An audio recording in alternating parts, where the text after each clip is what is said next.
All right, guys, welcome back to Fix or Pass. Esparza here. We are going to review some active listings of cars for sale and give you our opinion on whether you should fix on them or pass on them. This week, we're going to do all Chevelles and Malibus. They're a really cool car. They made them for quite a few years. GM A-body is kind of what they go as. So we're going to show you a few from around the country that are active listings and tell you our thoughts on them. So let's get it cracking. Okay, very first car here, we have a 69 Chevelle in Chester, Virginia. Looks like it's just south of Richmond, Virginia on the map here. This is on Craigslist. 69 Chevelle body, no motor or trans, 12-bolt rear, have seats but need to be redone, clear title, serious only, firm, local sale only, no shipping. Okay, so if you're not in this area and you can't pick it up, this car is probably not available. It doesn't sound like he's willing to work with a shipper. But let's look at some pictures of this thing. So it looks like a pretty clean body, actually. Mostly original.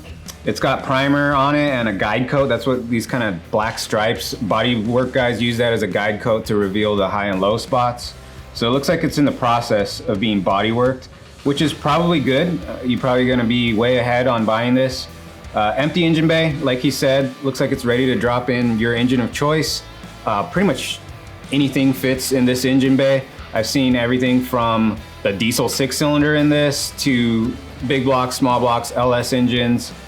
Pretty much open to anything. If you're gonna RestoMod this, you can do anything you want on this, but it's mostly complete otherwise. Looks like the steering's there. Disc brakes, you can kind of see in the picture there. Brand new booster and master. So he was working on this. Clutch pedal car, which is kind of nice. You put a stick shift in there. He's got the tag there, so you can kind of decode this tag and see what kind of options it had originally, what paint color it was. It's got an SS396 badge there. I think this is an original SS396 car. One of you guys out there might be able to look at the badge and decode it and let us know. But again, other side of the body looks pretty good. This thing's all complete, bodywork. There's that 12-bolt rear he talked about. Good strong rear end. Old school Virginia plates, 1969 Virginia plates. That's kind of neat. I like that. Really nice trunk area. So that's a plus. You know, these do kind of get rusty, especially up in that part of the country. This is probably kind of hard to find a body that's this nice. He's got the original gauge cluster. Yeah, this trunk looks great. Seats are in there. Like you said, they need to be redone. So it looks like he's got a few boxes of parts. Nice looking car. For 12,000 bucks, I would definitely fix this car.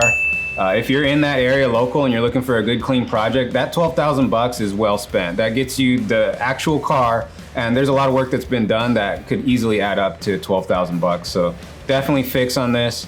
We're partial to 69 Chevelles especially. We're in the middle of building one for you guys. But if you don't want to wait or you want to get your own and you're in Virginia, go get this thing. Next car, another Chevelle. 72 Chevy Chevelle parts, body, interior, front and rear axles. This is in New Mexico, Chaparral, New Mexico. Listing price is 20 bucks. I don't know if that means he wants 20 bucks for the whole car. It kind of sounds like he's looking to part this thing out. The description says Chevelle Malibu, so he just lists a bunch of keywords. Sometimes people do that in the ads so that their ad pops up in people's searches. He has stock car parts, should fit several years, body parts, electrical, seats, interior, front and rear axles. Will sell his whole car, no title. Okay, so this is basically a parts car. You could probably go through the process of getting a title on this car, but this is a parts car. Let's look at the pictures here. So there's stuff just kind of pulled off of it, sitting in the foreground there, a bumper, a firewall support, or radiator core support. Okay, so it's a 4-door. You can see here, this is probably why he's parting it out. The parts are probably more valuable than the entire car. The 4-doors, more practical as a family car, but they just don't have that really cool look, that muscle car feel to them. So you really don't see them getting built too much. There's not a lot of people putting a ton of money into them. Actually, GMA bodies, you know, if you're circle track racing, they're pretty popular for that. So this might be a candidate for a race car since there's no title or anything like that. And you wouldn't feel bad about going door to door and kind of beating up the body on something like this since it's a 4-door, it doesn't have the same value. But this is a good parts car. If you have a 72, like a nice body and stuff's missing or wrong with your chassis, this will work. and it looks pretty complete. It's got a bumper in the back. I mean, obviously the front end's gone. Looks like a lot of the interior's in there. Body's actually in good shape. In New Mexico, it's probably likely that it's pretty rust-free, so you may be able to get some patch panels to cut out of it. But as far as fixing this car and putting it back on the road, you can see the trunk is just full of parts. So if you need parts, great parts car. But as far as fixing this car up to put it back on the road, I would pass on this car. It's not the most desirable, even though it is a Chevelle, it's a 4-door. So not really our favorite. I would say pass. If you need parts though, you're building your Chevelle and you're in the New Mexico area, go check this thing out. Looks like this listing has been up there for about 2 months, but it's still up there. So most likely this car is still sitting there. Next car, we have a 65 Chevrolet Malibu Super Sport. So Malibu and Chevelle, it's kind of interchangeable. The way they use the names throughout the years varied a little bit, but they're mostly like trim levels. I know there is specifics about which cars were called Chevelles and which cars were called Malibus. If you're resto-modding it, you can put whatever badges you like better on there, or debadge it, whatever you like. But generally speaking, you know, the public just sees these cars as Chevelles or Malibus. Most of the early cars, people really refer to them as Malibus, and then you get into the late 60s, the early 70s, you just hear Chevelle a lot. I don't think there's an exact science to it. Correct me if I'm wrong, there may be somebody out there that really knows exactly how to tell the difference. But I've seen a lot of cars that are listed as both. This one probably wouldn't come up if you were searching for Chevelles because it's not anywhere in the description or the listing. So keep that in mind. If you're looking for a Chevelle, maybe try the word Malibu as well if you're searching. This one is silver. It's in Lincoln Acres, so it's here in San Diego. It's listed for $28,000. All right, so let's get into the description of this 65 Chevrolet Malibu Super Sport. It says high performance vehicle, has lots of power. It had a 327 engine, but now a 350 with camel heads. Please reach out with any additional questions. So there's probably a lot of questions that go along with this because this description is so brief. The 327 engine would be correct for this car. Now it has a 350, and the camel heads, those were actually 327 heads, so it sounds like they put those on a bigger motor, and sometimes that'll get you more compression, a little more power. So that's a popular modification. Today, with the availability of aluminum heads and the price and the power they make, you don't see it as much. It's not as popular of a modification, but I've seen some people that have built some 350 to 327 heads, or camel hump heads as they call them, and they can make some power. So this car probably does make the power he's talking about. So it's silver, it's got some wheels. It actually looks pretty nice in these pictures. I mean, he's asking $28,000, which is not all the money in the world. That's decent money, especially for an older car, but this car looks fairly finished. So there might be a few little things. Right off the bat, I'm seeing there's a trim piece missing here and a badge missing here. So you may have some room to put your finishing touches on this one. Let's see, it looks like it's pretty straight. The body looks clean. Oh, maybe the trim is there. I might be mistaken. Yeah, it looks like it's there on the front. Pretty clean looking car, actually. The more I look at it, the more I like it. It's silver. Paint jobs are very deceiving in pictures, especially out in the sun. They usually look really good, especially with chrome bright work reflecting on them. So like always, we always say the same thing. Go physically look at a car. Every once in a while, you have to buy a car sight unseen, and a good seller, I should say, will work with you and get you real detailed pictures. There's certain questions you want to ask. You definitely want to ask about like rust or any bubbling. There's common areas that you maybe want pictures of. Like I would say down in these quarters, we talk about that a lot. Very common areas that have been replaced or fixed. Around this window channel, I see a lot of these GMA bodies, especially the early ones, get rusty down here under the rear windshield. These front corners, the door corners, the fender corners, ask for up close pictures, ask questions. Has that ever been repaired? Do you have pictures of the repair process? Those kind of things. Sometimes they don't know, and they're learning about their car while you are, so that happens sometimes. But looking at this car, pretty nice car. It's got the small block in there. Nothing too wild here, but it's pretty cool. It's got some aftermarket parts. It looks like an aluminum intake manifold, I think an Edelbrock one. 4-barrel carburetor, some headers. Looks like a brand new booster and master. We've seen that quite a bit on some of these other cars we looked at. So this thing, Be Cool radiator, that's a really good radiator. This thing is probably ready to just drive and do a couple little things. It's gonna be a really light project. You're just gonna put your personal twist on this car. But for $28,000, you're saving yourself a lot of time, a lot of effort. Some people really enjoy the process of bringing a car back. Some people just wanna go cruise it and just put their finishing touches on it. This would be the car for them at $28,000. Definitely reach out to them, ask them a lot of questions, try and go see the car. I would definitely say fix on this car with the caveat that it's a light fix. It's basically gonna be personalizing it for you.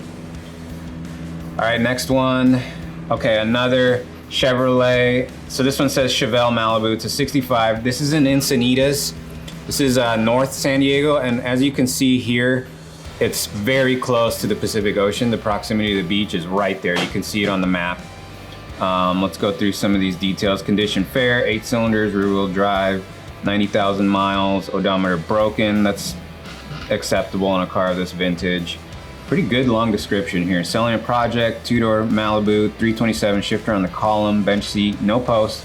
Says he's owned this car for 25 years. He has the pink slip, registration is current. Originally a 283 Power Glide car, swapped out for a 327. So it had the base V8 motor, which is kind of small, 283, and they upgraded 327. 327 is a really cool motor. They like RPMs, they make good power. Then he goes into body, lots of rust. The worst spots are in the driver. So we'll take a look at some of these pictures, but definitely he's upfront about it. There's a lot of rust. And then he talks about the engine. Mechanic swapped it out 20 years ago. Doesn't know the details of the internals of the engine. Car had been sitting for a while. Trying to get it running. Runs and sounds good, but there's a popping coming from the engine. Mobile mechanic work, change fuel pump, still popping. Okay, so it runs, but barely, it sounds like. Overall, stock with the exception of engine and trans. All windows are present. Located in San Diego, Encinitas. Asking $10,500. Okay, so it sounds like he went down from that 500 a little bit in the description here. Let's look at a picture here. First thing that jumps out at me is exactly what he mentioned. There's a lot of rust in this car. Up around the wheel wells, in this area here, behind that drip rail. You can see a little bit poking in here. Let's keep looking. Even the hood, starting to get rust here. There is a kind of a seam that rolls over on the hood. It traps moisture in there. A lot of rust back in here. We talked about that on the last car. They really are prone to rust back in this area. These actually look pretty good. So this looks mostly like beach rust because this car, not all California cars are super rust free. Most desert cars are pretty rust free, but California cars that are right by the beach, they get really rusty. We get the salt air and it's like dewy and cloudy every morning, and that stuff sits on the top of the car and then it just collects in areas, and over 20, 30 years of a car sitting outside like that, you get some big rust issues. And it's not in the places that the cars get rust in the Midwest or in the Northeast where they salt the roads. Those cars get rusty from the bottom up because they're kicking up salt and snow and stuff like that. These cars kind of get rusty by the beach from the top down because the salt air is falling on them from the top. So you'll see that in the drip rail areas. And then where it collects moisture in these bottom windows, there's not really a drain, especially if a car is sitting and not moving. The water doesn't drain out, it doesn't go anywhere, it just sits there. And you can really see that. This thing is rusted all the way through in these areas. Really bad rust in here. The thing with rust too is what you can see with your eye is like, it's almost like the tip of the iceberg. When you start getting into repairing this, the rust is gonna be deeper than what you can see on the surface. He's very clear about it though. I like that. In the pictures, he's like taking pictures of the actual rust so that you can decide, hey, I can fix this, or this is too far gone for me. If you're a body man or a sheet metal guy, this is probably not a big deal for you. But anyone else, if you're trying to learn or you're gonna pay someone to do this, this is gonna be rough. Interior is pretty complete. That actually looks nice.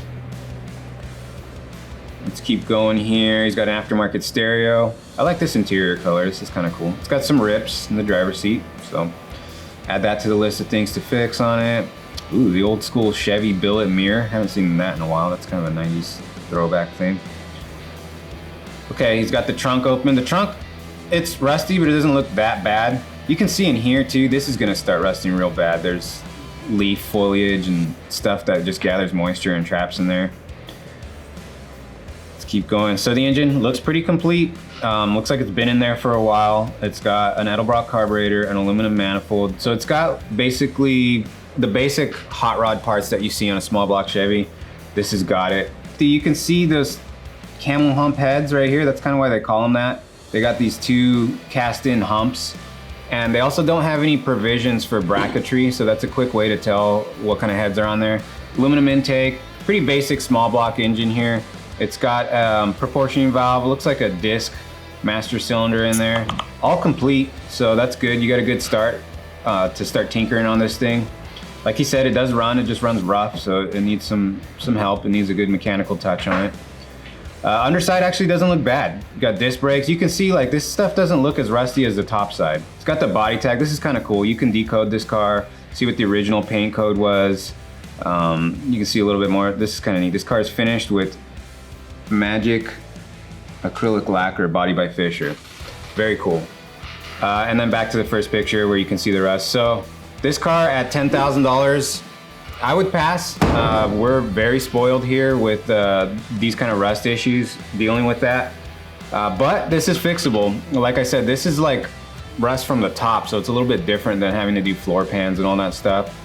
I would pass though. This car is by the beach. I've had some cars that are like that, and the drip rails and the roof and stuff gets all rusted out. It's a big project, so I would pass on this car. So that about wraps it up for the cars we chose. There is a lot of other GM A-body based cars out there. El Caminos are based on this, of that era. There's wagons, there's four-door wagons, there's two-door wagons on the earlier Chevelles, which are really cool, really hard to find. So there's a lot of stuff out there for the GM A-body. No matter how rough of a car you have, there's parts available for these cars. So if you already have one and you're attached to it, fix it. If you're looking for one, maybe this will kind of help guide you on what to look for and what to pass on in the price range. At this $10,000, like just comparing it to that first 69 Chevelle we looked at for 12, I would go with that one for 12. It's just the body's in better shape. So that'll get you ahead on the project. So stay tuned next week while we bring you more cars. I think we're gonna keep doing like one specific body type of car or one type of car. So drop a comment and let us know if there's a type of car you want us to do. Last week we did Chargers. Maybe we can do some more Mopar B bodies. This week we did Chevelles. Maybe we can do Camaros. There's a lot of cool cars out there we can do, Mustangs. So we're gonna kind of keep with that theme. Drop a comment and let us know what you want to see us do, and we'll look at some of those cars. Stay tuned next week, and thanks for watching.